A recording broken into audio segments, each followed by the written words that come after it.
ಈ ಕಥೆನ ಕೇಳೋ ಮುಂಚೆ ಒಂದು ಮಾತು. ನೀವೀಗಾಗಲೇ ತುಂಬ ಬೇಜಾರಲ್ಲಿದ್ರೆ ಈ ಕಥೆನ ಕೇಳಬೇಡಿ. ಯಾಕಂದ್ರೆ ನಿಮಗೆ ಮತ್ತಷ್ಟು ಕಣ್ಣೀರು ಬಂದ್ರೆ ನಾನು ಜವಾಬ್ದಾರಿ ಅಲ್ಲ. ಕಥೆನ ಪ್ರಾರಂಭಿಸ್ತಾ ಇದ್ದೇನೆ, ಕೇಳಿ. ಗಡಿಯಾರದ ಮುಳ್ಳು ರಾತ್ರಿ 11 ಗಂಟೆಯನ್ನು ದಾಟುತ್ತಿತ್ತು. ಮನೆಯೊಳಗೆ ಆವರಿಸಿದ್ದ ನಿಶಬ್ದತೆ ಎಷ್ಟು ಭೀಕರವಾಗಿತ್ತೆಂದ್ರೆ ಜಗತ್ತಿನ ಎಲ್ಲ ಶಬ್ದಗಳು ಸತ್ತು ಹೋಗಿವೇನೋ ಭ್ರಮೆ ಮೂಡ್ತಿತ್ತು. ಕಾವ್ಯ ಲಿವಿಂಗ್ ರೂಮಿನ ಹಳೆಯ ಸೋಫಾದ ಮೂಲೆಯಲ್ಲಿ ಕುಳಿತು ಕಿಟಕಿಯ ಗಾಜಿನ ಮೇಲಿಂದ ಜಾರುತ್ತಿದ್ದ ಮಳೆಹನಿಗಳನ್ನು ದಿಟ್ಟಿಸುತ್ತಿದ್ದಳು. ಅವಳ ಮಡಿಲಲ್ಲಿ ತಣ್ಣಗಾಗಿ ಹೋಗಿದ್ದ ಊಟದ ತಟ್ಟೆ ಇತ್ತು. ಆ ತಟ್ಟೆಯಲ್ಲಿದ್ದ ಅನ್ನ ಕೇವಲ ಆಹಾರವಾಗಿರಲಿಲ್ಲ, ಅದು ಅವಳ 3 ವರ್ಷಗಳ ಮದುವೆ ಜೀವನದ ಕಾಯುವಿಕೆ, ತಾಳ್ಮೆ ಮತ್ತು ಅಪಮಾನಗಳ ಸಾಕ್ಷಿಯಾಗಿತ್ತು. ಅವಳ ಕಣ್ಣುಗಳು ಆಯಾಸದಿಂದ ಮಂಜಾಗಿದ್ದವು. ಮುಂಜಾನೆ 5 ಗಂಟೆಗೆ ಆರಂಭವಾದ ಅವಳ ದಿನಚರಿ ಇನ್ನೂ ಮುಗಿದಿರಲಿಲ್ಲ. ಆಕಾಶ್ ಇನ್ನು ಮನೆಗೆ ಬಂದಿರಲಿಲ್ಲ. ಫೋನ್ ಮಾಡಿದ್ರೆ ಸ್ವೀಕರಿಸುವುದಿಲ್ಲ, ಸಂದೇಶ ಕಳುಹಿಸಿದ್ರೆ ಉತ್ತರಿಸೋದಿಲ್ಲ. ಹೆಂಡತಿಯಾಗಿ ಅವಳ ಹೃದಯದಲ್ಲಿ ಆತಂಕ ಸಹಜವಾಗಿಯೇ ಇತ್ತು. ಆದರೆ ಆ ಆತಂಕಕ್ಕಿಂತ ಹೆಚ್ಚಾಗಿ ಅವಳ ಎದೆಯನ್ನು ಚುಚ್ಚುತ್ತಿದ್ದದ್ದು ಇನ್ನೇನು ಕೆಲವೇ ನಿಮಿಷಗಳಲ್ಲಿ ಮನೆಗೆ ಬರಲಿರುವ ಬಿರುಗಾಳಿಯ ಭಯ. ಹೊರಗೆ ಕಾರಿನ ಹಾರ್ನ್ ಸದ್ದಾಯಿತು. ಕಾವ್ಯ ತಕ್ಷಣವೇ ನಡುಕದೊಂದಿಗೆ ಎದ್ದು ನಿಂತಳು. ತನ್ನ ಮುಖದಲ್ಲಿದ್ದ ಆಯಾಸದ ಗೆರೆಗಳನ್ನು ಬಲವಂತವಾಗಿ ಮರೆಮಾಚಿ ತುಟಿಗಳ ಮೇಲೆ ಒಂದು ಕೃತಕ ನಗು ಮೂಡಿಸಿಕೊಳ್ಳಲು ಪ್ರಯತ್ನಿಸಿದಳು. ಬಾಗಿಲು ತೆರೆದಾಗ ಎದುರಿಗೆ ನಿಂತಿದ್ದ ಆಕಾಶ್ ಮುಖದಲ್ಲಿ ಕತ್ತಲೆಗಿಂತಲೂ ಭೀಕರವಾದ ಕೋಪವಿತ್ತು. ಅವನ ಕಣ್ಣುಗಳಲ್ಲಿ ದಣಿವಿಗಿಂತ ಹೆಚ್ಚಾಗಿ ಒಂದು ರೀತಿಯ ಅಸಹನೆ ಎದ್ದು ಕಾಣುತ್ತಿತ್ತು. ಯಾಕೆ ಬಾಗಿಲು ತೆರೆಯಲು ಇಷ್ಟೊಂದು ತಡ? ಒಳಗಡೆ ಏನು ಮಹಾ ಕೆಲಸ ಮಾಡ್ತಿದ್ದೆ? ಆಕಾಶನ ಧ್ವನಿ ಚಾವಟಿಯಂತೆ ಕಾವ್ಯಳ ಕಿವಿಗೆ ಅಪ್ಪಳಿಸಿತು. ಇಲ್ಲ ಆಕಾಶ್, ಮಳೆಯ ಶಬ್ದಕ್ಕೆ ಹಾರ್ನ್ ಕೇಳಿಸಲಿಲ್ಲ. ಕ್ಷಮಿಸಿ, ಕಾವ್ಯ ಅತ್ಯಂತ ವಿನಮ್ರವಾಗಿ ಉತ್ತರಿಸುತ್ತಾ ಅವನ ಬ್ಯಾಗನ್ನು ಕೈ ಎತ್ತಿಕೊಳ್ಳಲು ಹೋದಳು. ಆದರೆ ಆಕಾಶ್ ಅವಳ ಕೈಯನ್ನು ಜೋರಾಗಿ ಕೊಡವಿ. ನನ್ನ ವಸ್ತುಗಳನ್ನ ಮುಟ್ಟಬೇಡ ಎಂದು ನಿನಗೆ ಎಷ್ಟು ಬಾರಿ ಹೇಳಬೇಕು? ದಿನವಿಡೀ ಆಫೀಸ್ನಲ್ಲಿ 100 ಜನರ ತಲೆ ತಿಂದು ಬಂದಿರ್ತೇನೆ. ಮನೆಗೆ ಬಂದರೆ ನಿನ್ನ ಈ ಸಪ್ಪೆ ಮುಖ ನೋಡ್ಬೇಕು. ನಿನ್ನನ್ನು ನೋಡಿದ್ರೇನೆ ನನಗೆ ಕಿರಿಕಿರಿ ಆಗ್ತದೆ ಎನ್ನುತ್ತಾ ತನ್ನ ಶೂಗಳನ್ನು ರೂಮಿನ ಮೂಲೆಗೆ ಒದ್ದಂತೆ ಎಸೆದನು. ಕಾವ್ಯಾಳ ಹೃದಯದ ಒಂದು ಮೂಲೆ ಕರಗಿದಂತಾಯಿತು. ಅವಳು ಏನು ಮಾತನಾಡದೆ ಅಡುಗೆ ಕೋಣೆಗೆ ನಡೆದಳು. ತಣ್ಣಗಾಗಿದ್ದ ಸಾರು ಚಪಾತಿಯನ್ನು ಮತ್ತೆ ಬಿಸಿ ಮಾಡಿ ತಟ್ಟೆಗೆ ಬಡಿಸಿದಳು. ಆಕಾಶ್ ಡೈನಿಂಗ್ ಟೇಬಲ್ ಮುಂದೆ ಬಂದು ಕುಳಿತಾಗ ಅವಳು ತಟ್ಟೆಯನ್ನು ಅವನ ಬಳಿಗೆ ನೀಡಿದಳು. ಅವನು ಒಂದು ತುತ್ತು ಅನ್ನವನ್ನು ಬಾಯಿಗೆ ಇಡುತ್ತಿದ್ದಂತೆ ಮುಖವನ್ನು ವಿಕಾರವಾಗಿ ಸುರುಳಿ ಸುತ್ತಿಕೊಂಡನು. ಇದೇನು ಅಡುಗೆಯೋ ಅಥವಾ ಕಸವೋ? ಉಪ್ಪು ಇಲ್ಲ, ಖಾರ ಇಲ್ಲ. ದಿನವಿಡೀ ಮನೆಯಲ್ಲಿ ಬಿದ್ದಿರ್ತೀಯಲ್ಲ, ನಿನಗ್ 1 ಹೊತ್ತಿನ ಅಡುಗೆಯನ್ನ ಸರಿಯಾಗಿ ಮಾಡಲು ಬರೋದಿಲ್ವೇ? ನಿನ್ನ ತಾಯಿ ನಿನಗೆ ಇದನ್ನೇನ ಕಳಿಸ್ಕೊಟ್ಟಿದ್ದೋ?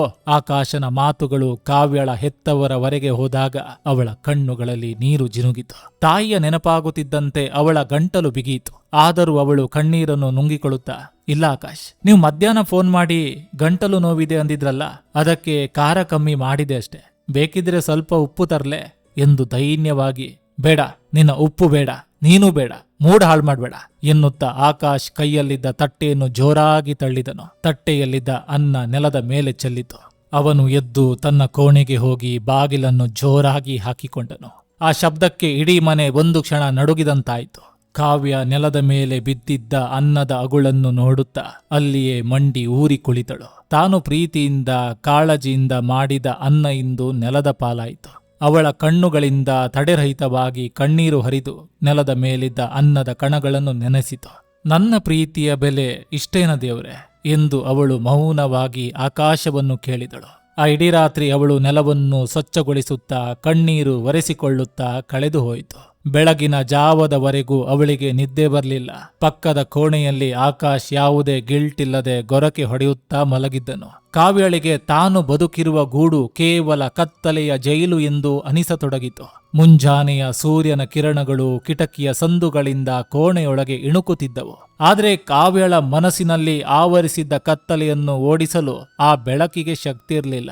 ಇಡೀ ರಾತ್ರಿ ಅತ್ತು ಅವಳ ಕಣ್ಣುಗಳು ಉದ್ರಿಕ್ತವಾಗಿದ್ದವು. ಕಣ್ಣಿನ ರೆಪ್ಪೆಗಳು ಭಾರವಾಗಿದ್ದವು. ಆದರೂ ಹೆಣ್ಣಿನ ಜವಾಬ್ದಾರಿ ಎಂಬ ಅದೃಶ್ಯ ಸರಪಳಿ ಅವಳನ್ನು ಬೆಳಗ್ಗೆ 5 ಗಂಟೆಗೆ ಹಾಸಿಗೆಯಿಂದ ಕೆಳಗೆ ಇಳಿಯುವಂತೆ ಮಾಡಿತು. ಅಡುಗೆ ಮನೆಯ ತಣ್ಣನೆಯ ನೆಲದ ಮೇಲೆ ನಿಂತಾಗ ಕಾವ್ಯಳಿಗೆ ತನ್ನ ಹಳೆಯ ದಿನಗಳು ನೆನಪಾದವು. ಮದುವೆಗೆ ಮುಂಚೆ ಅವಳು ತನ್ನ ತಂದೆಯ ಮನೆಯಲ್ಲಿ ಮುದ್ದಿನ ಮಗಳಾಗಿದ್ದಳು. ಅವಳ ಒಂದು ಸಣ್ಣ ಸಿಟ್ಟಿಗೆ ಇಡೀ ಮನೆ ಕರಗಿ ಹೋಗುತ್ತಿತ್ತು. ತಂದೆ ಪ್ರೀತಿಯಿಂದ ಮಗಳೇ ಎಂದು ಕರೆದರೆ ಜಗತ್ತನ್ನೇ ಗೆದ್ದಷ್ಟು ಸಂತೋಷವಾಗುತ್ತಿತ್ತು. ಆದರೆ ಇಂದು ಅದೇ ಕಾವ್ಯ ಇಲ್ಲಿ ಕೇವಲ ಒಂದು ಯಾಂತ್ರಿಕ ಗೊಂಬೆಯಾಗಿದ್ದಳು. ಪ್ರೀತಿಯ ಮಾತಿರ್ಲಿ, ಕನಿಷ್ಠ ಮನುಷ್ಯನಿಗೆ ಕೊಡುವ ಗೌರವ ಕೂಡ ಅವಳಿಗೆ ಸಿಗ್ತಿರ್ಲಿಲ್ಲ. ಕಾಫಿ ಪಾತ್ರೆಯನ್ನು ಒಲೆಯ ಮೇಲಿಟ್ಟು ಅವಳು ಆಕಾಶ್ನ ಕೋಣೆಯ ಒಳಗೆ ನೋಡಿದಳು. ಅವನಿನ್ನೂ ಮಲಗಿದ್ದನು. ಅವಳ ಮನಸ್ಸಿನಲ್ಲಿ ನಿನ್ನೆಯ ರಾತ್ರಿಯ ಘಟನೆಗಳು ಕಣ್ಣೆದುರು ಬಂದು ಹೋದವು. ನೆಲದ ಮೇಲೆ ಚೆಲ್ಲಿದ್ದ ಅನ್ನ, ಆಕಾಶ್ನ ಕಠಿಣ ಮಾತುಗಳು, ಅವನ ಕಣ್ಣುಗಳಲ್ಲಿದ್ದ ಅಸಹ್ಯ, ಪ್ರತಿಯೊಂದು ನೆನಪು ಅವಳ ಎದೆಯನ್ನು ಮುಳ್ಳಿನಂತೆ ಚುಚ್ಚುತ್ತಿತ್ತು. ನಾನೇನು ಎಲ್ಲಿ ತಪ್ಪು ಮಾಡಿದೆ ಎಂದು ಅವಳು ತನ್ನನ್ನು ತಾನೇ 1000 ಬಾರಿ ಕೇಳಿಕೊಂಡಿದ್ದಾಳೆ. ಆಕಾಶ್ ಆಫೀಸ್ನಲ್ಲಿ ದೊಡ್ಡ ಹುದ್ದೆಯಲ್ಲಿದ್ದಾನೆ. ಅವನಿಗೆ ಕೆಲಸದ ಒತ್ತಡ ಜಾಸ್ತಿ ಇರಬಹುದು, ಸಮಾಜದಲ್ಲಿ ಗೌರವವಿರಬಹುದು. ಆದ್ರೆ ಮನೆಗೆ ಬಂದಾಗ ಹೆಂಡತಿಯನ್ನು ತನ್ನ ಸಿಟ್ಟನ್ನು ಹೊರಹಾಕುವ ಕಸದ ಬುಟ್ಟಿಯಂತೆ ನೋಡುವುದು ಎಷ್ಟು ಸರಿ? ಕಾವ್ಯ ಆಕಾಶನನ್ನು ಪ್ರೀತಿಸುತ್ತಿದ್ದಳು. ಅವನ ಪ್ರತಿಯೊಂದು ಇಷ್ಟ ಕಷ್ಟಗಳನ್ನು ತನ್ನದಾಗಿಸಿಕೊಂಡಿದ್ದಳು. ಅವನಿಷ್ಟಪಡುವ ಅಡುಗೆ, ಅವನಿಷ್ಟಪಡುವ ಬಣ್ಣದ ಬಟ್ಟೆಗಳು, ಅವನಿಗೆ ಬೇಕಾದ ಎಲ್ಲ ಸೌಕರ್ಯಗಳನ್ನು ಅವಳು ಬೆವರು ಸುರಿಸಿ ಮಾಡುತ್ತಿದ್ದಳು. ಆದರೆ ಆಕಾಶ್ಗೆ ಇವೆಲ್ಲವೂ ಅವಳ ಕರ್ತವ್ಯ ಎಂದಷ್ಟೇ ಅನಿಸುತ್ತಿತ್ತು. ಬೆಳಗ್ಗೆ 8 ಗಂಟೆ ಆಕಾಶ್ ಡೈನಿಂಗ್ ಟೇಬಲ್ ಮುಂದೆ ಬಂದು ಕುಳಿತನು. ಅವನ ಮುಖದಲ್ಲಿ ನಿನ್ನೆಯ ಘಟನೆ ಬಗ್ಗೆ ಯಾವುದೇ ಪಶ್ಚಾತ್ತಾಪದ ಗೆರೆಗಳಿರಲಿಲ್ಲ. ಕಾವ್ಯ ಮೌನವಾಗಿ ಅವನ ಮುಂದೆ ಬಿಸಿ ಬಿಸಿ ಇಡ್ಲಿ ಮತ್ತು ಕಾಫಿಯನ್ನ ತಂದಿಟ್ಟಳು. ಆಕಾಶ್ ಇಡ್ಲಿಯನ್ನು ಮುರಿದು ತಿನ್ನುತ್ತಾ, ಇವತ್ತು ಆಫೀಸ್ನಲ್ಲಿ ನನಗೆ ತುಂಬಾ ಮುಖ್ಯವಾದ ಮೀಟಿಂಗ್ ಇದೆ. ಸಂಜೆ ಬರುವಾಗ ಲೇಟ್ ಆಗ್ಬೋದು. ನನಗಾಗಿ ಕಾಯುತ್ತಾ ಕೂರ್ಬೇಡ. ಮತ್ತೆ ನಿನ್ನ ಸಪ್ಪೆ ಮುಖ ಹಾಕಿಕೊಂಡು ಬಾಗಿಲಲ್ಲಿ ನಿಲ್ಬೇಡ. ನನಗೆ ಮೂಡ್ ಹಾಳಾಗ್ತದೆ ಎಂದನು ಅತ್ಯಂತ ತಣ್ಣಗೆ. ಕಾವ್ಯ ಸ್ವಲ್ಪ ಧೈರ್ಯ ಮಾಡಿ, ಆಕಾಶ್, ಇವತ್ತು ಸಂಜೆ ನಮ್ಮ ಮದುವೆ ದಿನದ ನೆನಪಿಗಾಗಿ ದೇವಸ್ಥಾನಕ್ಕೆ ಹೋಗೋಣ ಅಂತ ಅನ್ಕೊಂಡಿದ್ದೇನೆ. 10 ನಿಮಿಷ ಸಮಯ ಮಾಡಿಕೊಳ್ಳಲು ಆಗಲ್ವಾ ಎಂದು ವಿನಮ್ರವಾಗಿ ಕೇಳಿದಳು. ಅವಳ ಕಣ್ಣುಗಳಲ್ಲಿ ಒಂದು ಸಣ್ಣ ಭರವಸೆಯ ದೀಪ ಉರಿಯುತ್ತಿತ್ತು. ಆಕಾಶ್ ಕಾಫಿ ಲೋಟವನ್ನು ಟೇಬಲ್ ಮೇಲೆ ಜೋರಾಗಿ ಇಟ್ಟನು. ದೇವಸ್ಥಾನ? ನಿನಗೇನಾದ್ರೂ ತಲೆ ಕೆಟ್ಟಿದೆಯಾ ಕಾವ್ಯ? ನಾನು ಆಫೀಸ್ನಲ್ಲಿ ಕೋಟ್ಯಾಂತರ ರೂಪಾಯಿಯ ಬಿಸಿನೆಸ್ ಡೀಲ್ ಮಾಡ್ತಿದ್ದೇನೆ. ನಿನಗೆ ದೇವಸ್ಥಾನ, ಮದುವೆ ದಿನದ ನಾಟಕ ಬೇಕಾ? ಈ 3 ವರ್ಷಗಳಲ್ಲಿ ನಿನ್ನಿಂದ ನನಗೆ ಸಿಕ್ಕಿದ್ದು ಕೇವಲ ಕಿರಿಕಿರಿ ಮಾತ್ರ. ಈ ಮದುವೆ ದಿನವನ್ನು ಆಚರಿಸಲು ನನಗೇನು ಹುಚ್ಚಿ ಹಿಡಿದಿಲ್ಲ ಎಂದು ಹೇಳಿ ತನ್ನ ಬ್ಯಾಗ್ ಹಿಡಿದು ಹೊರಟೇ ಹೋದನು. ಆಕಾಶ್ ಹೋದ ನಂತರ ಕಾವ್ಯ ಇಡೀ ಮನೆಯ ನಿಶಬ್ದತೆಯಲ್ಲಿ ಕರಗಿ ಹೋದಳು. ಟೇಬಲ್ ಮೇಲಿದ್ದ ಕಾಫಿ ಲೋಟದ ಕಡೆಗೆ ನೋಡಿದಳು. ಆಕಾಶ್ನ ಮಾತುಗಳು ಅವಳ ಅಸ್ತಿತ್ವವನ್ನೇ ಪ್ರಶ್ನಿಸುವಂತಿತ್ತು. ಈ 3 ವರ್ಷಗಳಲ್ಲಿ ನಿನ್ನಿಂದ ನನಗೆ ಸಿಕ್ಕಿದ್ದು ಕೇವಲ ಕಿರಿಕಿರಿ ಮಾತ್ರ. ಈ ವಾಕ್ಯ ಅವಳ ಕಿವಿಯಲ್ಲಿ ಮತ್ತೆ ಮತ್ತೆ ಮೊಳಗುತ್ತಿತ್ತು. ಅವಳು ಅಡುಗೆ ಮನೆಯ ಗೋಡೆಗೆ ಒರಗಿ ಕುಳಿತುಕೊಂಡಳು. ಅವಳ ಕಣ್ಣೀರು ಕೆನ್ನೆಯ ಮೇಲಿಂದ ಜಾರಿ ಮುಖದ ಮೇಲಿದ್ದ ಬೆವರಿನೊಂದಿಗೆ ಒಂದಾಯಿತು. ತನ್ನ ಇಡೀ ಯೌವನ, ತನ್ನ ಕನಸುಗಳು, ತನ್ನ ಆಸೆಗಳನ್ನೆಲ್ಲ ಯಾರೋ ಒಬ್ಬನಿಗಾಗಿ ದಾರೆ ಎರೆದಿದ್ದಾಳೆ. ಆದರೆ ಪ್ರತಿಯಾಗಿ ಸಿಕ್ಕಿದ್ದು ಕೇವಲ ಶೂನ್ಯ. ಕಾವ್ಯಳಿಗೆ ತಾನು ಉರಿಯುತ್ತಿರುವ ಮೇಣದ ಬತ್ತಿಯಂತೆ ಅನಿಸಿತು. ಅದು ಮತ್ತೊಬ್ಬರಿಗೆ ಬೆಳಕು ನೀಡಲು ತನ್ನನ್ನು ತಾನೇ ಕರಗಿಸಿಕೊಳ್ತದೆ. ಆದರೆ ಕೊನೆಗುಳಿಯುವುದು ಕೇವಲ ಕರಗಿದ ಬೂದಿ ಮಾತ್ರ. ಅವಳು ದೇವರ ಕೋಣೆಗೆ ಹೋಗಿ ದೀಪದ ಮುಂದೆ ನಿಂತಳು. ಆ ದೀಪದ ಜ್ಯೋತಿ ಗಾಳಿಗೆ ನಡುಗುತ್ತಿತ್ತು. ಕಾವ್ಯಳ ಬದುಕು ಆ ನಡುಗುವ ದೀಪದಂತೆ ಆಗಿತ್ತು. ಯಾವ ಕ್ಷಣದಲ್ಲಾದ್ರೂ ಅದು ಆರಿ ಹೋಗಬಹುದು ಎಂಬ ಪರಿಸ್ಥಿತಿ ತಲುಪಿತ್ತು. ಆದರೂ ಅವಳು ಆ ದಿನದ ಕೆಲಸಗಳನ್ನು ಮುಗಿಸಲು ಮುಂದಾದಳು. ಆದರೆ ಅವಳ ಮನಸ್ಸಿನಲ್ಲಿದ್ದ ಸಹನೆಯ ಕಟ್ಟೆ ಒಡೆಯುವ ಸಮಯ ಹತ್ತಿರವಾಗಿತ್ತು. ಆ ದಿನದ ಮರುದಿನದಿಂದಲೇ ಕಾವ್ಯಳ ದೇಹದಲ್ಲಿ ನಿಶಕ್ತಿ ಆವರಿಸತೊಡಗಿತು. ದಿನವಿಡೀ ಕಾಡಿದ ಆಲಸ್ಯ ಸಂಜೆಯಾಗುತ್ತಿದ್ದಂತೆ ತೀವ್ರ ಜ್ವರವಾಗಿ ಮಾರ್ಪಟ್ಟಿತು. ಅಂಗೈ ಅಂಗಾಲುಗಳು ಬೆಂಕಿಯಂತೆ ಕಾಯುತ್ತಿದ್ದವು. ತಲೆಭಾರವಾಗಿ ಕಣ್ಣುಗಳನ್ನು ತೆರೆಯಲು ಆಗದಷ್ಟು ನೋವು ಆವರಿಸಿತು. ಆದರೂ ಅವಳು ನಡುಗುವ ಕೈಗಳಿಂದಲೇ ಆಕಾಶ್ಗೆ ಇಷ್ಟವಾದ ರಾತ್ರಿಯ ಊಟವನ್ನು ಸಿದ್ಧಪಡಿಸಲು ಒಲೆಯ ಮುಂದೆ ನಿಂತಳು. ಪ್ರತಿ ಬಾರಿ ಒಲೆಯ ಉರಿ ಮುಖಕ್ಕೆ ತಗುಲಿದಾಗಲೂ ಅವಳ ದೇಹದ ಒಳಗಿನ ಜ್ವರದ ತಾಪ ಹೆಚ್ಚಾಗುತ್ತಿತ್ತು. ರಾತ್ರಿ 9:30 ಆಯಿತು. ಕಾವ್ಯಳಿಗೆ ನಿಲ್ಲಲು ಶಕ್ತಿ ಇರಲಿಲ್ಲ. ಲಿವಿಂಗ್ ರೂಮಿನ ಸೋಫಾದ ಮೇಲೆ ಜ್ವರದ ತೀವ್ರತೆಗೆ ನಡುಗುತ್ತಾ ಮಲಗಿಕೊಂಡಳು. ಇಡೀ ಮನೆ ಕತ್ತಲೆಯಲ್ಲಿ ಮುಳುಗಿತ್ತು. ಕೇವಲ ಅಡುಗೆ ಮನೆಯ ಒಂದು ಸಣ್ಣ ದೀಪ ಮಾತ್ರ ಉರಿಯುತ್ತಿತ್ತು. ಅವಳ ಉಸಿರಾಟದ ವೇಗ ಹೆಚ್ಚಾಯಿತು. ನಿದ್ದೆ ಗಣ್ಣಿನಲ್ಲಿ ಅವಳು ಅಮ್ಮ ಎಂದು ಮಗುವಿನಂತೆ ನುಸುಳುತ್ತಿದ್ದಳು. ಹೊರಗೆ ಕಾರು ಬಂದು ನಿಲ್ಲುವ ಸದ್ದಾಯಿತು. ಆಕಾಶ್ ಬಂದಿದ್ದನು. ಕಾವ್ಯಳಿಗೆ ಎದ್ದು ಹೋಗಿ ಬಾಗಿಲು ತೆರೆಯಬೇಕೆಂಬ ಆಸೆ ಇತ್ತಾದ್ರೂ ಅವಳ ಕಾಲುಗಳು ಅವಳ ನಿಯಂತ್ರಣದಲ್ಲಿ ಇರಲಿಲ್ಲ. ಆಕಾಶ್ ತನ್ನ ಬಳಿಯಿದ್ದ ಕೀಲಿಯಿಂದಲೇ ಬಾಗಿಲು ತೆರೆದು ಒಳಗೆ ಬಂದನು. ಮನೆಯೊಳಗೆ ಕತ್ತಲೆ ಆವರಿಸಿರುವುದನ್ನು ನೋಡಿ ಅವನಿಗೆ ತಕ್ಷಣವೇ ಸಿಟ್ಟು ನೆತ್ತಿಗೇರಿತು. ಅವನು ಲಿವಿಂಗ್ ರೂಮಿನ ಲೈಟ್ ಆನ್ ಮಾಡಿದಾಗ ಸೋಫಾದ ಮೇಲೆ ಕಾವ್ಯ ಮುದುಡಿಕೊಂಡು ಮಲಗಿರುವುದು ಕಂಡಿತು.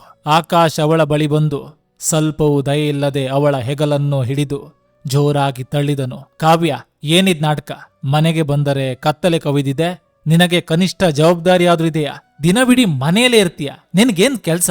ನಾನಿಲ್ಲಿ ದಿನವಿಡೀ ಆಫೀಸ್ನಲ್ಲಿ ಕತ್ತೆ ತರ ದುಡಿದು ಬರ್ಬೇಕು, ನೀನು ಮಹಾರಾಣಿ ತರ ಇಲ್ಲಿ ಬಂದು ಮಲಗಿದ್ದೀಯಾ ಎಂದು ಜೋರಾಗಿ ಕಿರುಚಿದನು. ಆ ಕಠಿಣ ಧ್ವನಿ ಕಾವ್ಯಾಳ ತಲೆಯೊಳಗೆ ಸುತ್ತಿಗೆಯಿಂದ ಹೊಡೆದಂತೆ ಆಯಿತು. ಕಾವ್ಯ ಅತ್ಯಂತ ಕಷ್ಟದಿಂದ ಕಣ್ಣುಗಳನ್ನು ತೆರೆದು ನಡುಗುವ ಧ್ವನಿಯಲ್ಲಿ, ಆಕಾಶ್, ನನಗೆ ತುಂಬಾ ಜ್ವರ ಇದೆ, ಎದ್ದೇಳಲು ಆಗ್ತಿಲ್ಲ, ಮೈಯೆಲ್ಲ ನೋವು ಎಂದಳು. ಅವಳ ಕಣ್ಣುಗಳಿಂದ ಬಿಸಿಯಾದ ಕಣ್ಣೀರು ಕೆನ್ನೆಯ ಮೇಲೆ ಜಾರಿತು.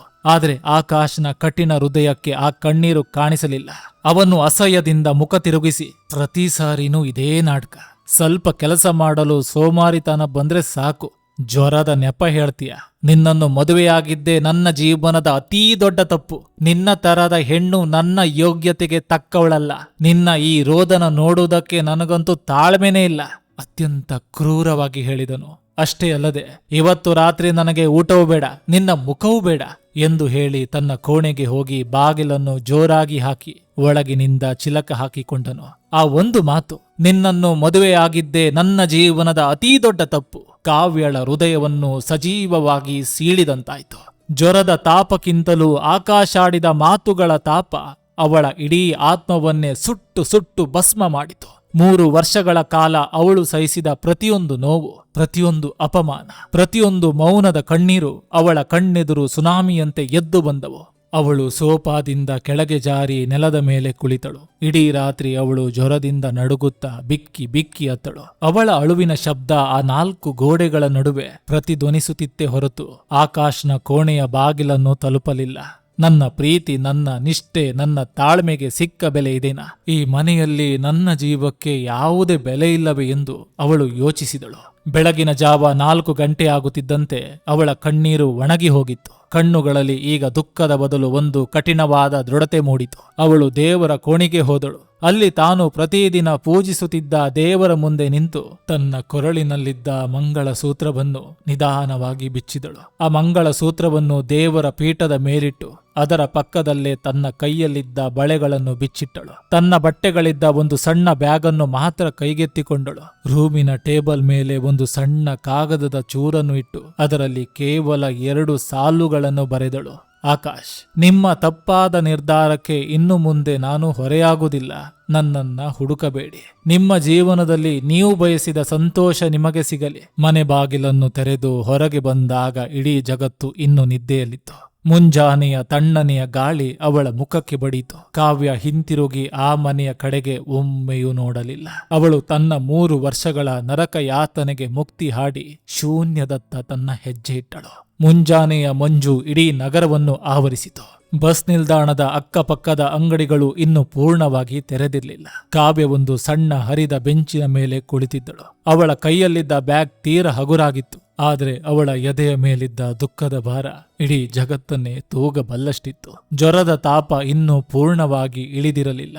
ದೇಹ ತಣ್ಣನೆಯ ಗಾಳಿಗೆ ನಡುಗುತ್ತಿತ್ತು. ಅವಳ ಫೋನ್ ಸತತವಾಗಿ ವೈಬ್ರೇಟ್ ಆಗುತ್ತಿತ್ತು. ಪರದೆಯ ಮೇಲೆ ಅಮ್ಮ ಎಂಬ ಹೆಸರು ಮೂಡಿ ಬರುತ್ತಿತ್ತು. ಕಾವ್ಯ ಆ ಹೆಸರನ್ನೇ ದಿಟ್ಟಿಸುತ್ತಾ ಕಣ್ಣೀರಿಟ್ಟಳು. ಅವಳಿಗೆ ಫೋನ್ ಎತ್ತಿ, ಅಮ್ಮ, ನನ್ನ ಗಂಡನನ್ನು ಕಸದ ತರ ನಡೆಸಿಕೊಂಡರು.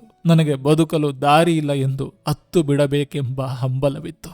ಆದರೆ ತನ್ನ ಹೆತ್ತವರ ಪರಿಸ್ಥಿತಿ ಅವಳಿಗೆ ಚೆನ್ನಾಗಿ ಗೊತ್ತಿತ್ತು. ವಯಸ್ಸಾದ ತಂದೆಗೆ ಹೃದಯದ ಕಾಯಿಲೆ ಇದೆ.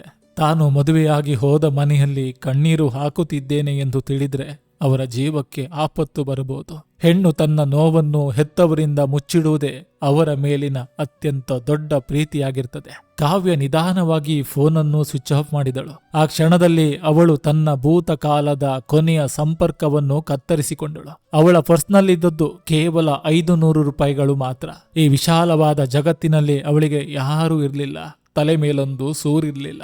ಬೆಂಗಳೂರಿಗೆ ಹೋಗುವ ಬಸ್ ಒಂದು ಬಂದು ನಿಂತಿತು.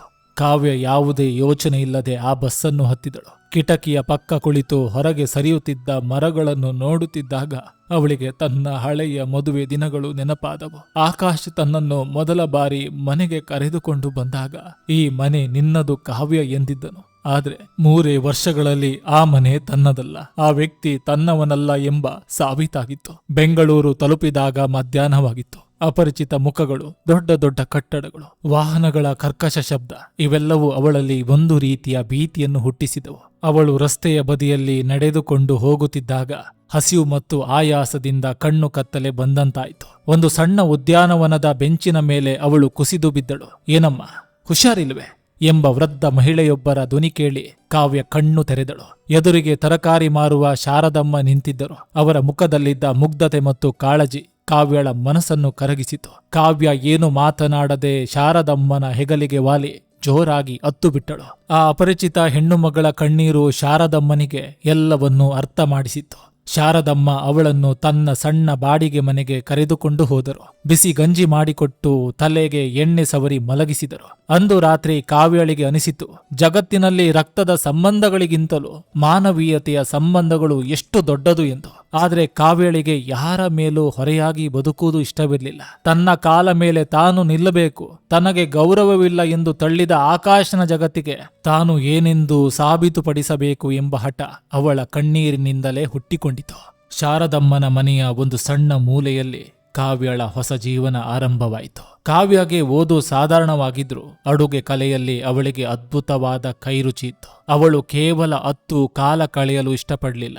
ಶಾರದಮ್ಮನಿಗೆ ಸಹಾಯ ಮಾಡಲು ಅವಳು ಪ್ರತಿದಿನ ಬೆಳಗ್ಗೆ 4 ಗಂಟೆಗೆ ಎದ್ದು ವಿವಿಧ ಬಗೆಯ ತಿಂಡಿಗಳನ್ನು, ರೊಟ್ಟಿಗಳನ್ನು ತಯಾರಿಸಲು ಆರಂಭಿಸಿದಳು. ಶಾರದಮ್ಮ ಆ ತಿಂಡಿಗಳನ್ನು ಆಫೀಸ್ ಮುಂಭಾಗದಲ್ಲಿ ಮತ್ತು ರಸ್ತೆ ಬದಿಯಲ್ಲಿ ಮಾರುತ್ತಿದ್ದರು. ಕಾವ್ಯಳ ಕೈರುಚಿ ಎಷ್ಟಿತ್ತೆಂದರೆ ಕೆಲವೇ ದಿನಗಳಲ್ಲಿ ಆ ತಿಂಡಿಗಳಿಗೆ ಭಾರಿ ಬೇಡಿಕೆ ಬಂದಿತು. ಜನರು ಬೆಳಿಗ್ಗೆ ಕಾವ್ಯ ಮಾಡಿದ ರೊಟ್ಟಿ ಚಟ್ನಿಗಾಗಿ ಕಾಯುತ್ತಾ ನಿಲ್ಲುತ್ತಿದ್ದರು. ಒಂದು ದಿನ ಕಾವ್ಯಳಿಗೆ ಒಂದು ಯೋಚನೆ ಬಂದಿತು. ನಾನು ಇದನ್ನು ಯಾಕೆ ಒಂದು ಸಣ್ಣ ಉದ್ಯಮವಾಗಿ ಮಾಡಬಾರದು? ಅವಳು ತನ್ನ ಬ್ಯಾಗ್ನಲ್ಲಿದ್ದ ಒಂದು ಸಣ್ಣ ಒಡವೆಯೊಂದನ್ನು ಮಾರಿ ಅದರಿಂದ ಬಂದ ಹಣದಲ್ಲಿ ಕಾವ್ಯ ಹೋಮ್ ಕ್ಯಾಟರಿಂಗ್ ಎಂಬ ಸಣ್ಣ ಬೋರ್ಡ್ ಹಾಕಿ 5 ಜನ ಬಡ ಮಹಿಳೆಯರಿಗೆ ಕೆಲಸ ನೀಡಿದಳು. ಆರಂಭದ ದಿನಗಳು ಅತ್ಯಂತ ಕಠಿಣವಾಗಿದ್ದವು. ಕೆಲವೊಮ್ಮೆ ಆರ್ಡರ್ಗಳು ಸಿಗುತ್ತಿರಲಿಲ್ಲ. ಇನ್ನು ಕೆಲವು ದಿನ ರಾತ್ರಿ ಪೂರ್ತಿ ನಿದ್ದೆ ಇಲ್ಲದೆ ಕೆಲಸ ಮಾಡುತ್ತಿದ್ದಳು. ಬೆವರಿನ ಹನಿಗಳು ಕಣ್ಣೀರಿನಂತೆ ಹರಿದರೂ ಕಾವ್ಯ ಧೃತಿಗೆಡಲಿಲ್ಲ. ಒಲೆಯ ಉರಿಯ ಮುಖದ ಮೇಲೆ ಬಿದ್ದಾಗಲೆಲ್ಲ ಅವಳಿಗೆ ಆಕಾಶ ಆಡಿದ, ನಿನಗೆ ಒಂದು ಹೊತ್ತಿನ ಅಡುಗೆಯನ್ನು ಸರಿಯಾಗಿ ಮಾಡಲು ಬರುವುದಿಲ್ಲವೇ? ನಿನ್ನ ತರದ ಹೆಣ್ಣು ನನ್ನ ಯೋಗ್ಯತೆಗೆ ತಕ್ಕವಳಲ್ಲ ಎಂಬ ಮಾತುಗಳು ನೆನಪಾಗುತ್ತಿದ್ದವು. ಆ ಮಾತುಗಳೇ ಅವಳಿಗೆ ಮುನ್ನಡೆಯಲು ಇಂಧನವಾದವು. 2 ವರ್ಷಗಳು ಉರುಳಿದವು. ಕಾವ್ಯಳ ಶ್ರಮಕ್ಕೆ ಪ್ರತಿಫಲ ಸಿಕ್ಕಿತು. ಅವಳ ಹೋಮ್ ಕ್ಯಾಟರಿಂಗ್ ಈಗ ನಗರದ ಪ್ರಸಿದ್ಧ ಬ್ರ್ಯಾಂಡ್ ಆಗಿ ಮಾರ್ಪಟ್ಟಿತು. ದೊಡ್ಡ ದೊಡ್ಡ ಕಾರ್ಪೊರೇಟ್ ಆಫೀಸ್ಗಳು, ಮದುವೆ ಸಮಾರಂಭಗಳಿಗೆ ಅವಳ ಕಂಪನಿಯಿಂದಲೇ ಊಟದ ವ್ಯವಸ್ಥೆ ಆಗುತ್ತಿತ್ತು. ಈಗ ಅವಳ ಕೈ ಕೆಳಗೆ 100ಕ್ಕೂ ಹೆಚ್ಚು ಮಹಿಳೆಯರು ಕೆಲಸ ಮಾಡುತ್ತಿದ್ದರು. ಕಾವ್ಯ ಕೇವಲ ಹಣ ಗಳಿಸಲಿಲ್ಲ, ತನ್ನಂತೆ ನೊಂದ 100 ಹೆಣ್ಣು ಮಕ್ಕಳಿಗೆ ಬದುಕುವ ದಾರಿಯನ್ನು ತೋರಿಸಿಕೊಟ್ಟಳು. ಅವಳು ಈಗ ಹಳೆಯ ಕಾವ್ಯ ಆಗಿರಲಿಲ್ಲ. ಅವಳ ಕಣ್ಣುಗಳಲ್ಲಿ ನಡುಕವಿರಲಿಲ್ಲ. ಬದಲಿಗೆ ಒಬ್ಬ ಯಶಸ್ವಿ ಉದ್ಯಮಿಯ ಆತ್ಮವಿಶ್ವಾಸವಿತ್ತು. ಸಮಾಜ ಅವಳನ್ನು ಗೌರವದಿಂದ ನೋಡುತ್ತಿತ್ತು. ಹೆಣ್ಣು ಮನಸ್ಸು ಮಾಡಿದ್ರೆ ಶೂನ್ಯದಿಂದಲೂ ಒಂದು ಸಾಮ್ರಾಜ್ಯವನ್ನ ಕಟ್ಟಬಲ್ಲಳು ಎಂಬುದಕ್ಕೆ ಕಾವ್ಯ ಪ್ರತ್ಯಕ್ಷ ಸಾಕ್ಷಿಯಾಗಿದ್ದಳು. ಕಾವ್ಯ ಮನೆ ಬಿಟ್ಟು ಹೋದ ಆ ಮೊದಲ ಮುಂಜಾನೆ ಆಕಾಶ್ ಎದ್ದಾಗ ಸಮಯ ಬೆಳಿಗ್ಗೆ 8 ಆಗಿತ್ತು. ತಲೆ ಭಾರವಾಗಿತ್ತು. ಎಂದಿನಂತೆ ಸಿಟ್ಟಿನಿಂದಲೇ ರೂಮಿನ ಬಾಗಿಲು ತೆರೆದು ಹೊರಬಂದ ಆಕಾಶ್, ಕಾವ್ಯ, ಕಾಪಿ ಇನ್ನೂ ಆಗಿಲ್ಲವೇ? ನಿನಗೆ ದಿನದ ಜವಾಬ್ದಾರಿ ಇಲ್ಲ ಎಂದು ಕಿರುಚಿದನು. ಆದರೆ ಲಿವಿಂಗ್ ರೂಮಿನಲ್ಲಿ ಕೇವಲ ನಿಶಬ್ದತೆ ಮಾತ್ರ ಆವರಿಸಿತ್ತು. ಅಡುಗೆ ಮನೆಗೆ ಹೋಗಿ ನೋಡಿದಾಗ ಒಲೆ ಆರಿ ಹೋಗಿತ್ತು. ಡೈನಿಂಗ್ ಟೇಬಲ್ ಮೇಲೆ ಯಾವುದೇ ಉಪಹಾರವಿರಲಿಲ್ಲ. ನೆಲದ ಮೇಲೆ ನಿನ್ನೆ ರಾತ್ರಿ ತಾನು ತಳ್ಳಿದ್ದ ಅನ್ನದ ಕಲೆಗಳು ಒಣಗಿ ಹೋಗಿದ್ದವು. ಆಕಾಶ್ಗೆ ಸಿಟ್ಟು ಮತ್ತಷ್ಟು ಹೆಚ್ಚಾಯಿತು. ಕೋಪ ಮಾಡಿಕೊಂಡು ತನ್ನ ತಾಯಿಯ ಮನೆಗೆ ಹೋಗಿದ್ದಾಳೆ ಇರಬೇಕು. 2 ದಿನ ಅಲ್ಲೇ ಇರಲಿ, ಆಗಲೇ ನನ್ನ ಬೆಲೆ ಗೊತ್ತಾಗುವುದು ಎಂದು ತಾನೇ ಗೊಣಗಿಕೊಂಡನು. ಕೋಣೆಗೆ ವಾಪಸ್ ಬಂದು ರೆಡಿಯಾಗಲು ಹೊರಟಾಗ ಅವನ ಕಣ್ಣು ಡ್ರೆಸ್ಸಿಂಗ್ ಟೇಬಲ್ ಮೇಲೆ ಬಿದ್ದಿತು. ಅಲ್ಲಿ ಕಾವ್ಯಳ ಮಂಗಳಸೂತ್ರ ಮತ್ತು ಅವಳ ಕೈ ಬಳೆಗಳು ಮೌನವಾಗಿ ಬಿದ್ದಿದ್ದವು. ಅದರ ಪಕ್ಕದಲ್ಲೇ ಒಂದು ಸಣ್ಣ ಕಾಗದದ ಚೂರು ಇತ್ತು. ಆಕಾಶ್ ಕುತೂಹಲದಿಂದ ಆ ಪತ್ರವನ್ನು ಕೈಗೆತ್ತಿಕೊಂಡನು. ಆಕಾಶ್, ನಿಮ್ಮ ತಪ್ಪಾದ ನಿರ್ಧಾರಕ್ಕೆ ಇನ್ನು ಮುಂದೆ ನಾನು ಹೊರೆಯಾಗುವುದಿಲ್ಲ. ನನ್ನನ್ನು ಹುಡುಕಬೇಡಿ. ನಿಮ್ಮ ಜೀವನದಲ್ಲಿ ನೀವು ಬಯಸಿದ ಸಂತೋಷ ನಿಮಗೆ ಸಿಗಲಿ. ಆ 2 ಸಾಲುಗಳನ್ನು ಓದಿದ ಆಕಾಶ್ ಒಂದು ಕ್ಷಣ ಸ್ತಬ್ಧನಾದನು. ಮಂಗಳಸೂತ್ರವನ್ನು ಕೈಯಲ್ಲಿ ಹಿಡಿದಾಗ ಅವನಿಗೆ ಪರಿಸ್ಥಿತಿಯ ಗಂಭೀರತೆ ಅರ್ಥವಾಯಿತು. ಅವಳು ತಾಯಿಯ ಮನೆಗೆ ಹೋಗಿರಲಿಲ್ಲ. ಅವಳು ತನ್ನ ಇಡೀ ಮದುವೆ ಬಂಧನವನ್ನೇ ಕಳಚಿಟ್ಟು ಹೋಗಿದ್ದಳು. ಆದರೂ ಅವನ ಅಹಂಕಾರ ಕರಗಿರಲಿಲ್ಲ. ಹೋದರೆ ಹೋಗಲಿ ಬಿಡು, ನನಗೇನ್ ಕಮ್ಮಿ, ನಾನೇ ಅವಳಿಗೆ ಸಾಕಾಗಿದ್ದೆ ಎಂದುಕೊಂಡು ಆಫೀಸ್ಗೆ ಹೊರಟು ಹೋದನು. ಆದರೆ ದಿನಗಳು ಉರುಳಿದಂತೆ ಪರಿಸ್ಥಿತಿ ಬದಲಾಗತೊಡಗಿತು. ಮನೆಯ ನ್ಯೂನ್ಯತೆ ಆಕಾಶ್ನನ್ನು ಜೀವಂತವಾಗಿ ನುಂಗಲು ಆರಂಭಿಸಿತು. ಆಫೀಸ್ನಿಂದ ಸುಸ್ತಾಗಿ ರಾತ್ರಿ ಮನೆಗೆ ಬಂದಾಗ ಇಡೀ ಮನೆ ಕತ್ತಲೆಯಲ್ಲಿ ಮುಳುಗಿರುತ್ತಿತ್ತು. ಬಾಗಿಲು ತೆರೆದು ಒಳಗೆ ಬಂದಾಗ ಅವನನ್ನು ಸ್ವಾಗತಿಸಲು ಅಲ್ಲಿ ಯಾರೂ ಇರಲಿಲ್ಲ. ಬಟ್ಟೆಗಳು ಎಲ್ಲೆಂದರಲ್ಲಿ ಬಿದ್ದಿದ್ದವು. ಸಿಂಕ್ನಲ್ಲಿ ಪಾತ್ರೆಗಳು ಕೊಳೆಯುತ್ತಿದ್ದವು. ದಿನವೂ ಹೋಟೆಲ್ ಊಟ ತಿಂದು ಅವನ ಆರೋಗ್ಯ ಕೆಡತೊಡಗಿತು. ಒಂದು ದಿನ ರಾತ್ರಿ ತೀವ್ರವಾದ ಹೊಟ್ಟೆನೋವು ಮತ್ತು ಜ್ವರದಿಂದ ಆಕಾಶ್ ಹಾಸಿಗೆ ಮೇಲೆ ಒದ್ದಾಡುತ್ತಿದ್ದನು. ತನಗೊಂದು ಲೋಟ ಬಿಸಿ ನೀರು ಕೊಡುವವರು ಇಲ್ಲದ ಆ ಕ್ಷಣದಲ್ಲಿ ಅವನಿಗೆ ಕಾವ್ಯಳ ನೆನಪಾಯಿತು. ತನಗೆ ಜ್ವರ ಬಂದಾಗ ರಾತ್ರಿ ಕಾವ್ಯ ನಿದ್ದೆ ಇಲ್ಲದೆ ತನ್ನ ತಲೆಯ ಮೇಲೆ ಒದ್ದೆ ಬಟ್ಟೆ ಇಟ್ಟು ಉಪಚರಿಸುತ್ತಿದ್ದ ಆ ದಿನಗಳು ಕಣ್ಣೆದುರು ಬಂದವು. ಅಷ್ಟೇ ಅಲ್ಲ, ತಾನು ಕಾವ್ಯಗೆ ಜ್ವರ ಬಂದಿದ್ದ ಕೊನೆಯ ರಾತ್ರಿ ಎಷ್ಟು ಕ್ರೂರವಾಗಿ ವರ್ತಿಸಿದ್ದೆ ಎಂಬ ನೆನಪು ಅವನ ಎದೆಯನ್ನು ಸೀಳಿತು. ಪ್ರತಿ ಸಾರಿನೂ ಇದೇ ನಾಟಕ, ನಿನ್ನನ್ನು ಮದುವೆಯಾಗಿದ್ದೇ ನನ್ನ ಜೀವನದ ಅತೀ ದೊಡ್ಡ ತಪ್ಪು. ತಾನು ಆಡಿದ್ದ ಈ ಮಾತುಗಳು ಅವನದೇ ಕಿವಿಯಲ್ಲಿ ಹಗಲು ರಾತ್ರಿ ಪ್ರತಿಧ್ವನಿಸತೊಡಗಿದವು. ಆಕಾಶ್ ಕಾವ್ಯಳ ಮಂಗಳಸೂತ್ರವನ್ನು ತನ್ನ ಕೈಯಲ್ಲಿ ಹಿಡಿದು ಮಗುವಿನಂತೆ ಬಿಕ್ಕಿ ಬಿಕ್ಕಿ ಅತ್ತನು. ತಾನು ಕೇವಲ ಒಂದು ಮನೆಯನ್ನು ಕಳೆದುಕೊಳ್ಳಲಿಲ್ಲ, ತನ್ನನ್ನು ಪ್ರಾಣಕ್ಕಿಂತ ಹೆಚ್ಚಾಗಿ ಪ್ರೀತಿಸಿದ ಒಂದು ಪವಿತ್ರವಾದ ಜೀವವನ್ನು ತನ್ನ ಅಹಂಕಾರದಿಂದ ತುಳಿದು ಹಾಕಿದ್ದೇನೆ ಎಂಬ ಸತ್ಯ ಅವನಿಗೆ ಅರಿವಾಯಿತು. ತಾನು ಸಂಪಾದಿಸುತ್ತಿದ್ದ ಲಕ್ಷಾಂತರ ರೂಪಾಯಿ ಹಣ, ಸಮಾಜದ ಗೌರವ ಎಲ್ಲವೂ ಕಾವ್ಯ ಇಲ್ಲದ ಈ ಮನೆಯಲ್ಲಿ ಕೇವಲ ಕಸದಂತೆ ಅನಿಸಿತು. ಅವನು ಕಾವ್ಯಳನ್ನು ಹುಡುಕಲು ಪ್ರಯತ್ನಿಸಿದನು. ಅವಳ ಹೆತ್ತವರ ಮನೆಗೆ ಫೋನ್ ಮಾಡಿದಾಗ ಕಾವ್ಯ ಅಲ್ಲಿಗೆ ಬಂದೇ ಇಲ್ಲ ಎಂಬ ವಿಷಯ ತಿಳಿದು ಅವನಿಗೆ ಆಘಾತವಾಯಿತು. ಅವಳೆಲ್ಲಿ ಹೋದಳು, ಹೇಗಿದ್ದಾಳೆ, ಬದುಕಿದ್ದಾಳೇ ಇಲ್ಲವೇ ಎಂಬ ಆತಂಕ ಅವನನ್ನು ದಿನವೂ ಜೀವಂತವಾಗಿ ಸುಡಲಾರಂಭಿಸಿತು. ಆಕಾಶನ ಕಣ್ಣುಗಳಲ್ಲಿದ್ದ ಗರ್ವ ಅಳಿದು ಹೋಗಿತ್ತು. ಅಲ್ಲಿ ಕೇವಲ ಪಶ್ಚಾತ್ತಾಪದ ಕಣ್ಣೀರು ಮಾತ್ರ ಉಳಿದಿತ್ತು. 2 ವರ್ಷಗಳು ಕಳೆದು ಹೋಗಿದವು. ಆಕಾಶ್ ಈಗ ಮೊದಲಿನ ಆಕಾಶ್ ಆಗಿರಲಿಲ್ಲ. ಕಾವ್ಯಳ ವಿಯೋಗ ಮತ್ತು ಪಶ್ಚಾತ್ತಾಪ ಅವನನ್ನು ಸಂಪೂರ್ಣವಾಗಿ ಬದಲಾಯಿಸಿತ್ತು. ಅವನ ಕೋಪ, ಅಹಂಕಾರ ಎಲ್ಲವೂ ಕರಗಿ ಹೋಗಿದ್ದವು. ಸದಾ ಮುಖ ಉಬ್ಬಿಸಿಕೊಂಡಿರುತ್ತಿದ್ದ ಅವನ ಮುಖದಲ್ಲಿ ಈಗ ಕೇವಲ ಮೌನ ಮತ್ತು ಶೂನ್ಯತೆ ತುಂಬಿತ್ತು. ಒಂದು ದಿನ ಆಕಾಶ್ ಕಂಪನಿಗೆ ಕರ್ನಾಟಕ ವಾಣಿಜ್ಯ ಮಂಡಳಿಯಿಂದ ಒಂದು ಆಹ್ವಾನ ಪತ್ರಿಕೆ ಬಂದಿತು. ನಗರದ ಅತ್ಯುತ್ತಮ ಉದ್ಯಮಿಗಳಿಗೆ ಪ್ರಶಸ್ತಿ ನೀಡುವ ದೊಡ್ಡ ಸಮಾರಂಭವದು. ಆಕಾಶ್ ತನ್ನ ಮ್ಯಾನೇಜರ್ ಜೊತೆ ಆ ಕಾರ್ಯಕ್ರಮಕ್ಕೆ ಹೋದನು. ಇಡೀ ಸಭಾಂಗಣ ವಿದ್ಯುತ್ ದೀಪಗಳಿಂದ, ಸಮಾಜದ ಗಣ್ಯ ವ್ಯಕ್ತಿಗಳಿಂದ ತುಂಬಿ ತುಳುಕುತ್ತಿತ್ತು. ಕಾರ್ಯಕ್ರಮ ಆರಂಭವಾಯಿತು. ನಿರೂಪಕಿ ಮೈಕ್ ಹಿಡಿದು ಮಾತನಾಡಲು ಶುರು ಮಾಡಿದಳು. ಈ ವರ್ಷದ ಅತ್ಯುತ್ತಮ ಮಹಿಳಾ ಉದ್ಯಮಿ ಅಂತ ಪ್ರಶಸ್ತಿಯನ್ನು ಶೂನ್ಯದಿಂದ ಬಂದು ಇಂದು 100 ಹೆಣ್ಣು ಮಕ್ಕಳಿಗೆ ಆಸರೆಯಾಗಿರುವ ಮಹಾನ್ ಸಾಧಕಿಗೆ ನೀಡಲಾಗ್ತಿದೆ. Please welcome CEO of Kavya group of catering, Shrimati Kavya Akash. Kavya ಎಂಬ ಹೆಸರು ಕೇಳುತ್ತಿದ್ದಂತೆ ಆಕಾಶ್ನ ಹೃದಯ ಒಂದು ಕ್ಷಣ ನಿಂತಂತಾಯಿತು. ಅವನು ಸಭಾಂಗಣದ ದೊಡ್ಡ ಪರದೆಯ ಕಡೆಗೆ ನೋಡಿದನು. ವೇದಿಕೆಯ ಮೇಲೆ ಕಾವ್ಯ ನಡೆದು ಬರುತ್ತಿದ್ದಳು. ಅವಳು ಧರಿಸಿದ್ದ ಸರಳವಾದ ರೇಷ್ಮೆ ಸೀರೆ, ಮುಖದಲ್ಲಿದ್ದ ಅದ್ಭುತವಾದ ಆತ್ಮವಿಶ್ವಾಸ ಮತ್ತು ದೃಢತೆ ಅವಳನ್ನು ಒಬ್ಬ ಮಹಾರಾಣಿಯಂತೆ ಬಿಂಬಿಸುತ್ತಿದ್ದವು. ಆದರೆ ಆಕಾಶ್ಗೆ ಕಂಡಿದ್ದು ಅವಳ ಯಶಸ್ಸಲ್ಲ. ಆಕಾಶ್ ಕಾವ್ಯಳ ಕಣ್ಣುಗಳನ್ನು ನೋಡಿದನು. ಆ ಕಣ್ಣುಗಳಲ್ಲಿ ಇಂದಿಗೂ ಒಂದು ಸಮುದ್ರದಷ್ಟು ಹಳೆಯ ನೋವು ಮೌನವಾಗಿ ಅಡಗಿ ಕುಳಿತಿರುವುದು ಅವನಿಗೆ ಕಾಣಿಸಿತು. ಇಡೀ ಸಭಾಂಗಣ ಚಪ್ಪಾಳೆಯ ಸದ್ದಿನಿಂದ ಮೊಳಗುತ್ತಿತ್ತು. ಕಾವ್ಯ ಪ್ರಶಸ್ತಿಯನ್ನು ಸ್ವೀಕರಿಸಿ ಮೈಕ್ ಮುಂದೆ ನಿಂತಳು. ಅವಳು ಮಾತನಾಡಲು ಆರಂಭಿಸಿದಳು. ನನ್ನ ಈ ಯಶಸ್ಸಿಗೆ ಕಾರಣ ನನ್ನ ಕಣ್ಣೀರು ಮತ್ತು ನನ್ನನ್ನು ತಿರಸ್ಕರಿಸಿದ ಈ ಸಮಾಜ. ಒಂದು ಹೆಣ್ಣಿಗೆ ಪ್ರೀತಿ ಮತ್ತು ಗೌರವ ಸಿಗದಿದ್ದಾಗ ಅವಳು ಮುರಿದು ಬೀಳಬಾರದು, ಬದಲಿಗೆ ತನ್ನ ಅಸ್ತಿತ್ವವನ್ನು ಕಂಡುಕೊಳ್ಬೇಕು ಎಂದು ನಾನು ಕಲಿತೆ. ನನ್ನನ್ನು ಕತ್ತಲೆಗೆ ತಳ್ಳಿದವರಿಗೆ ನಾನು ಧನ್ಯವಾದ ಹೇಳಲು ಇಷ್ಟಪಡ್ತೇನೆ. ಯಾಕಂದ್ರೆ ಆ ಕತ್ತಲೆಯೇ ನನಗೆ ನನ್ನ ಒಳಗಿನ ಬೆಳಕನ್ನು ಹುಡುಕಲು ದಾರಿ ಮಾಡಿಕೊಟ್ಟಿತು. ಕಾವ್ಯಳ ಪ್ರತಿಯೊಂದು ಮಾತು ಸಭಾಂಗಣದಲ್ಲಿದ್ದವರ ಕಣ್ಣಿನಲ್ಲಿ ನೀರು ತರಿಸುತ್ತಿತ್ತು. ಆದರೆ ಆಕಾಶ್ಗೆ ಆ ಮಾತುಗಳು ತನಗೆ ಬಿದ್ದ ಚಾವಟಿಯ ಏಟುಗಳಂತೆ ಅನಿಸಿದವು. ತಾನು ಕಸ ಎಂದು ತಳ್ಳಿದ ಹೆಣ್ಣು ಇಂದು ಇಡೀ ಸಮಾಜವೇ ತಲೆಬಾಗಿ ಗೌರವಿಸುವ ಎತ್ತರಕ್ಕೆ ಬೆಳೆದು ನಿಂತಿದ್ದಾಳೆ. ಅವನಿಗೆ ಅವಳ ಬಗ್ಗೆ ಹೆಮ್ಮೆಯೂ ಆಯಿತು, ತನ್ನ ನಡವಳಿಕೆಯ ಬಗ್ಗೆ ಅತಿಯಾದ ನಾಚಿಕೆಯೂ ಆಯಿತು. ಕಾರ್ಯಕ್ರಮ ಮುಗಿದ ನಂತರ ಗಣ್ಯರೆಲ್ಲರೂ ಕಾವ್ಯಗೆ ಶುಭಾಶಯ ಕೋರಲು ಮುಗಿಬಿದ್ದರು. ಆಕಾಶ್ ದೂರದಲ್ಲೇ ನಿಂತು ಅವಳನ್ನೇ ನೋಡುತ್ತಿದ್ದನು. ಕಾವ್ಯಳ ಕಣ್ಣುಗಳು ಅಕಸ್ಮಾತಾಗಿ ಜನಸಂದಣಿಯ ನಡುವೆ ನಿಂತಿದ್ದ ಆಕಾಶನ ಮೇಲೆ ಬಿದ್ದವು. ಇಬ್ಬರ ಕಣ್ಣುಗಳು ಒಂದಾದವು. ಆ ಕ್ಷಣದಲ್ಲಿ ಇಡೀ ಜಗತ್ತಿನ ಶಬ್ದ ನಿಂತು ಹೋದಂತೆ ಆಯಿತು. ಕಾವ್ಯಳ ಮುಖದಲ್ಲಿದ್ದ ನಗು ಮಾಯವಾಗಿ ಹಳೆಯ ನೆನಪುಗಳು ಒಮ್ಮೆಲೆ ಅವಳ ಎದೆಯನ್ನು ಬಡಿದವು. ಆಕಾಶ್ ಕಣ್ಣೀರು ಹಾಕುತ್ತಾ ನಿಂತಿರುವುದನ್ನು ಅವಳು ಗಮನಿಸಿದಳು. ಸಭಾಂಗಣದ ಹಿಂಭಾಗದ ನಿಶಬ್ದ ಕಾರಿಡಾರ್.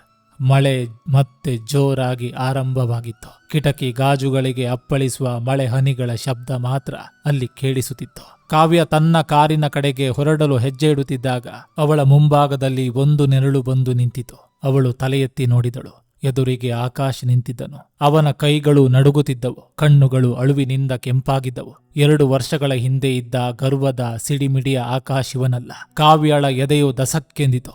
ಹಳೆಯ ನೋವುಗಳು ಜ್ವರದಿಂದ ನಡುಗುತ್ತಿದ್ದ.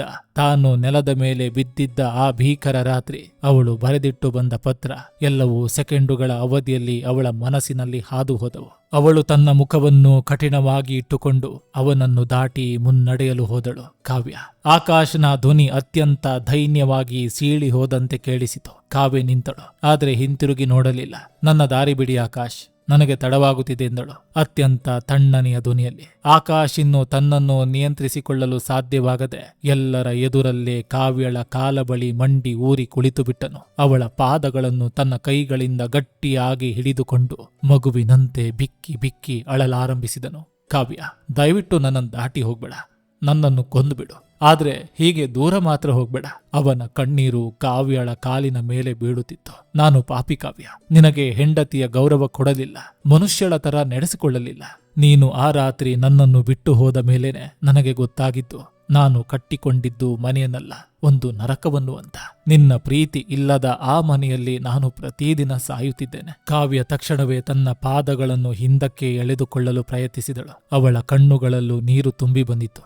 ಸಾಕು ಮಾಡಿ ಆಕಾಶ್, ಈಗ ಈ ಕಣ್ಣೀರು ಯಾಕೆ? ಆ ರಾತ್ರಿ ನಾನು ಜ್ವರದಿಂದ ನಡುಗುತ್ತಾ ನಿಮ್ಮ ಕಾಲು ಹಿಡಿದು ಬೇಡಿಕೊಂಡಾಗ ನಿಮ್ಮ ಈ ಹೃದಯ ಎಲ್ಲಿ ಹೋಗಿತ್ತು? ನಿನ್ನನ್ನು ಮದುವೆಯಾಗಿದ್ದೇ ನನ್ನ ಜೀವನದ ಅತೀ ದೊಡ್ಡ ತಪ್ಪು ಎಂದು ಹೇಳಿದಾಗ ನನಗಾದ ನೋವು ನಿಮಗೆ ಗೊತ್ತಾ? ನಿಮ್ಮ ಅಹಂಕಾರಕ್ಕೆ ನನ್ನ ಜೀವನವನ್ನೇ ಬಲಿಕೊಟ್ಟೆ. ಇಂದು ನಾನು ಈ ಮಟ್ಟಕ್ಕೆ ಬೆಳೆಯಲು ನಿಮ್ಮ ಪ್ರೀತಿಯಲ್ಲ, ನಿಮ್ಮ ತಿರಸ್ಕಾರ ಕಾರಣ.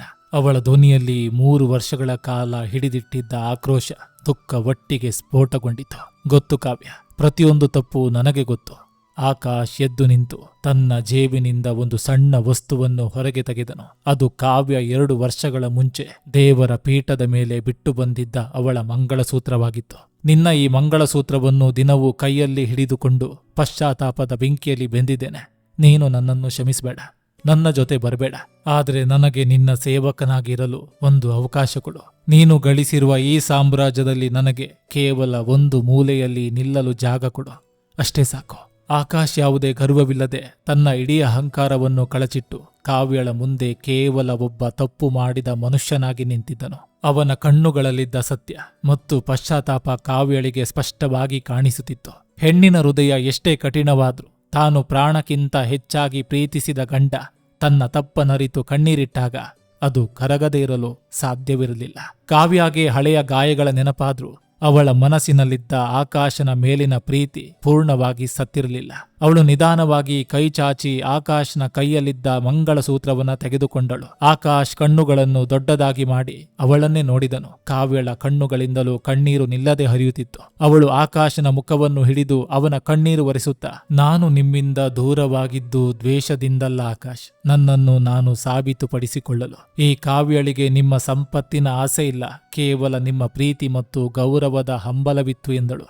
ಆಕಾಶ್ ತಕ್ಷಣವೇ ಕಾವ್ಯಳನ್ನು ತನ್ನ ಬಾಹುಗಳಲ್ಲಿ ಗಟ್ಟಿಯಾಗಿ ಅಪ್ಪಿಕೊಂಡನು. ಇಬ್ಬರ ಕಣ್ಣೀರು ಒಂದಾಗಿ ಹರಿಯಿತು. ಈ ಅಪ್ಪುಗೆಯಲ್ಲಿ 3 ವರ್ಷಗಳ ನೋವು, 2 ವರ್ಷಗಳ ವಿಯೋಗ, ಎಲ್ಲ ಕಹಿ ನೆನಪುಗಳು ಕರಗಿ ಹೋದವು. ಹೊರಗಿನ ಮಳೆ ನಿಂತು ತಣ್ಣನೆಯ ಚಂದ್ರನ ಬೆಳಕು ಆ ಕಾರಿಡಾರ್ ಮೇಲೆ ಬಿದ್ದಾಗ ಇಬ್ಬರ ಜೀವಗಳು ಹೊಸದೊಂದು ಪ್ರೀತಿಯ ಪ್ರಪಂಚಕ್ಕೆ ಹೆಜ್ಜೆಟ್ಟಿದ್ದವು. ಈ ಬಾರಿ ಆ ಬಂಧನದಲ್ಲಿ ಕೇವಲ ಪ್ರೀತಿ ಇರಲಿಲ್ಲ, ಪರಸ್ಪರ ಗೌರವ ಮತ್ತು ಸಮಾನತೆ ಇತ್ತು. ಕಾವ್ಯ ತನ್ನ ಜೀವನದಲ್ಲಿ ಮತ್ತು ತನ್ನ ಪ್ರೀತಿಯಲ್ಲಿ ಸಂಪೂರ್ಣವಾಗಿ ಗೆದ್ದಿದ್ದಳು. ಕಾವ್ಯ ಮತ್ತು ಆಕಾಶ್ ಅವರ ಈ ಕಥೆಯು ಕೇವಲ ಒಂದು ಕುಟುಂಬದ ಏಳುಬೀಳುಗಳಲ್ಲ, ಇದು ಪ್ರೀತಿ, ತಾಳ್ಮೆ, ಆತ್ಮಗೌರವ ಮತ್ತು ಪಶ್ಚಾತ್ತಾಪದ ಮಹತ್ವವನ್ನು ಸಾರುವ ಒಂದು ಕನ್ನಡಿಯಾಗಿದೆ. ಹೆಣ್ಣಿನ ತಾಳ್ಮೆ ಮತ್ತು ಮೌನವನ್ನು ಎಂದಿಗೂ ಅವಳ ದೌರ್ಬಲ್ಯ ಎಂದು ಭಾವಿಸಬಾರದು. ಸಂಸ್ಕಾರವಂತ ಹೆಣ್ಣು ಸಂಸ್ಕಾರವನ್ನು ಉಳಿಸಲು ಕೊನೆಯವರೆಗೂ ಪ್ರಯತ್ನಿಸ್ತಾಳೆ. ಆದರೆ ತನ್ನ ಗೌರವಕ್ಕೆ ಧಕ್ಕೆ ಬಂದಾಗ ಅವಳು ಒಂಟಿಯಾಗಿ ನಿಂತು ಇಡೀ ಜಗತ್ತನ್ನು ಗೆಲ್ಲಬಲ್ಲಳು ಎಂಬುದಕ್ಕೆ ಕಾವ್ಯಳ ಯಶಸ್ಸೇ ಸಾಕ್ಷಿ. ಪರಸ್ಪರ ಗೌರವದ ಅಗತ್ಯತೆ.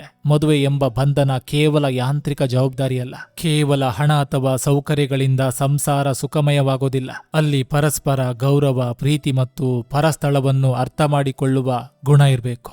ಆಕಾಶ್ ತನ್ನ ಅಹಂಕಾರದಿಂದ ಎಲ್ಲವನ್ನು ಕಳೆದುಕೊಂಡರೂ ಕೊನೆಗೆ ತನ್ನ ತಪ್ಪನ್ನು ಪ್ರಾಮಾಣಿಕವಾಗಿ ಒಪ್ಪಿಕೊಂಡಾಗ ಅವನಿಗೆ ನಿಜವಾದ ಪ್ರೀತಿ ಮರಳಿ ಸಿಕ್ಕಿತು. ಕಥೆಯ ಅಂತಿಮ ಸಂದೇಶ: ಜೀವನದಲ್ಲಿ ಸೋಲು ಗೆಲುವುಗಳು ಸಹಜ, ಆದರೆ ಪ್ರೀತಿ ಪಾತ್ರರ ಹೃದಯವನ್ನು ಗೆಲ್ಲುವುದೇ ಅತ್ಯಂತ ದೊಡ್ಡ ಸಾಧನೆ. ನಿಜವಾದ ಪಶ್ಚಾತ್ತಾಪ ಮತ್ತು ಬೇಷರತ್ ಪ್ರೀತಿ ಎಂತಹ ಕಠಿಣ ಹೃದಯವನ್ನು ಕರಗಿಸಿ ಮುರಿದು ಹೋದ ಸಂಬಂಧಗಳನ್ನು ಮತ್ತೆ ಜೋಡಿಸಬಲ್ಲದು. ಎಲ್ರಿಗೂ ನಮಸ್ಕಾರ. ನಾನು ನಿಮ್ಮ AK ಶೆಟ್ಟಿ ನಡೂರು. ಇದು ನಾನ್ ಮಾಡಿರುವಂಥ ಸಂಚಿಕೆಯಲ್ಲೇ ಅತೀ ದೊಡ್ಡ ಕತೆ ಅಂತ ನಾನು ಭಾವಿಸಿರ್ತೇನೆ. ಈ ಕತೆ ನಿಮ್ಮ ಮನಸ್ಸು ಮುಟ್ಟಿದ್ರೆ ದಯವಿಟ್ಟು ಒಂದು ಲೈಕ್ ಮಾಡಿ, ಜೊತೆಗೊಂದು ಕಮೆಂಟ್ ಮಾಡಿ. ಮತ್ತೆ ಮುಂದಿನ ಹೊಸ ಕಥೆಯೊಂದಿಗೆ ನಿಮ್ಮನ್ನ ಭೇಟಿ ಆಗ್ತೇನೆ. ನಿಮ್ಮ ಹತ್ರ ಒಂದು ಕೇಳಲಿಕ್ಕಿದೆ. ಆಕಾಶ್ ಮತ್ತು ಕಾವ್ಯಳ ಈ ಕಥೆಯನ್ನ ನೀವು ನೋಡಿದ್ರಿ. ಕೊನೆಯಲ್ಲಿ ಕಾವ್ಯ ಆಕಾಶನನ್ನ ಕ್ಷಮಿಸಿದ್ದು ಸರಿನಾ ತಪ್ಪಾ? ನಿಮ್ಮ ಅಭಿಪ್ರಾಯವನ್ನ ಕಮೆಂಟ್ ಬಾಕ್ಸ್ನಲ್ಲಿ ತಿಳಿಸಿ. ಮತ್ತೆ ಸಿಗ್ತಾನೆ. ಧನ್ಯವಾದಗಳು.